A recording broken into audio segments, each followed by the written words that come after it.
अस्सलाम वालेकुम नाजरीन।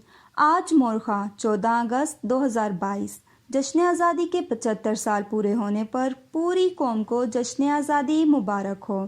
इस मुबारक जश्न आज़ादी के मौके पर मुल्क की सालमियत और इस्तेहकाम के लिए दुआ गो हूँ और साथ ही मुसल्लह अफवाज के लिए भी दुआ गो हूँ। हमारी बहादुर मुसल्लह अफवाज दुनिया की नंबर 1 फ़ौज है। अल्लाह पाक हमारे शोहदा को जन्नतुल फिरदौस में आला मुकाम अता फरमाए। इस जश्न आज़ादी के मौके पर हमारे एक बहादुर सपूत नसीम हसन आवान और इनके रुफ़का ने आवान टीवी चैनल का इफ्तिताह किया। हम सब आवान कौम नसीम हसन और उनकी टीम को मुबारकबाद पेश करते हैं और खराज तहसीन भी पेश करते हैं। अल्लाह रब्बुल इज़्ज़त इनको मज़ीद तरक्कियाँ नसीब फरमाए, आमीन।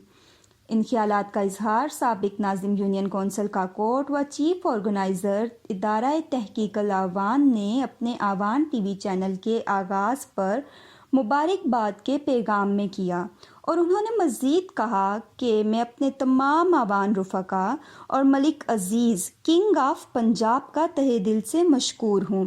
ये एक छोटी बात नहीं बल्कि कौम की तरक्की और यकजहती के लिए बड़ा अहम कदम है। याद रहे, मलिक मीर अफसल आवान एक मारूफ आवान शख्सियत हैं और इस कौम का सरमाया भी हैं।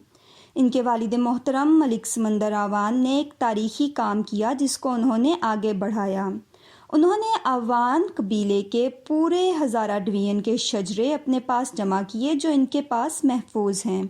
इन्हें आवान बरादरी से बड़ा लगाव है, हत्ता के बरादरी के हवाले से तारीखी कुतब के मुताले का खुसूसी शौक़ रखते हैं।